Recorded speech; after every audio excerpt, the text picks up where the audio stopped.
Bagaimana dengan uang yang bergambar makhluk? Ini tadi mimma, apa tadi bahasanya? Mimma ya'ummu bihil balwa. Sesuatu yang sudah tidak bisa dihindari. Nah, atau bisa tidak punya uang. Sanggup. Kalau mau meniru Syekh Mukbil, bagus. Syekh Mukbil mengharamkan meskipun uang. Oleh karena itu di rumahnya tidak ada uang. Syekh Mukbil tidak ada uang dalam rumahnya. Dia tidak mau. Nah, jadi memang berbeda beliau dengan ulama yang lain dalam hal ini. Luar biasa, waroknya tinggi sekali, ya. Sampai pada setingkatan itu mazhab beliau. Oleh karena itu beliau pun tidak membolehkan untuk dirinya meskipun buat paspor, ya, kan harus pakai foto, tidak mau beliau. Oleh karena itu sering beliau berdoa, semoga Allah mudahkan pergi berhaji tanpa paspor, gitu kan. Subhanallah, doanya terkabul. Menjelang wafat kan sakit parah. Nah, kemudian oleh pemerintah Saudi dimuliakan masuk ke Saudi tanpa paspor. Akhirnya berhaji betul-betul tanpa paspor ketika dirawat menjelang matinya. Sempat melaksanakan ibadah di sana tanpa paspor. Nah, itu kan berat. Bagi kita, keumuman kita berat ya? Hah?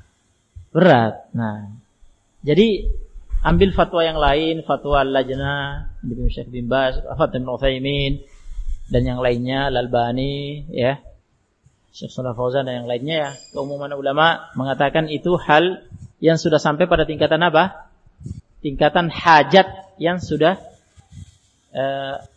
menjadikan hal itu boleh. Seperti KTP, ya.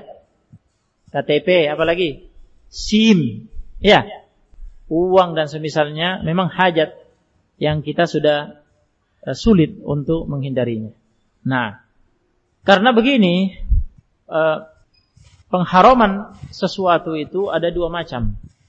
Ada pengharaman sesuatu karena substansinya, zatnya itu memang haram. Nah, maka ini tidak dibolehkan dengan alasan hajat. Hanya dibolehkan pada saat darurat, seperti najis misalkan. Oh, saya berhajat, lapar saya. Masih bisa ditahan. Tapi saya lapar, itu ada bangkai. Nah, saya berhajat mau makan sekarang, mau makan bangkai karena hajat, padahal bukan darurat. Artinya jika dia tidak makan, dia tidak mati. Enggak boleh kan? Makan bangkai kapan bolehnya? Kalau kondisinya darurat, artinya jika dia tidak makan bangkai di situ secukupnya untuk menghilangkan laparnya, dia akan mati saat itu. Itu darurat. Jadi sesuatu yang haramnya memang substansinya haram itu tidak dibolehkan tanpa alasan darurat. Jika hanya hajat tidak boleh.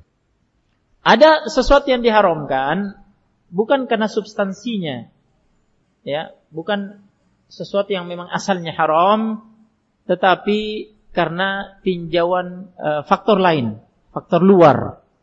Nah, yang seperti ini jika ada hajat yang menuntut maka boleh, seperti gambar, ya, seperti gambar. Nah, oleh karena itu yang digambar bernyawa, oleh karena itu ketika ada hajat dibolehkan. Nah, termasuk seperti apa, melihat wanita yang bukan mahram, tidak boleh kan? Tapi jika ada hajat, mau menikahi butuh nadhor kan? Nah, jadi boleh dilihat. Contoh, ya, ketika berobat sudah tidak, ya, berhajat. Nah, adanya misalkan dokternya ini wanita, sementara dia berhajat, boleh. Nah, jika memang dia sudah tidak berusaha mencari, ya, dokter yang sejenis tapi tidak ada, sementara dia, ya, butuh berobat. Jika dia tidak berobat membahayakan dirinya, maka pada kondisi seperti ini tidak mengapa. Pada kondisi seperti ini tidak mengapa. Nah, kalau dia mengatakan itu kan darurat, jawabannya tidak, karena dalam pengobatan itu tidak ada kondisi darurat. Dalam pengobatan tidak kondisi darurat secara umum, karena pengobatan itu yang namanya penyakit bisa sembuh tanpa berobat. Nah, ini gambaran-gambaran umum saja, ya, terkait dengan permasalahan ini.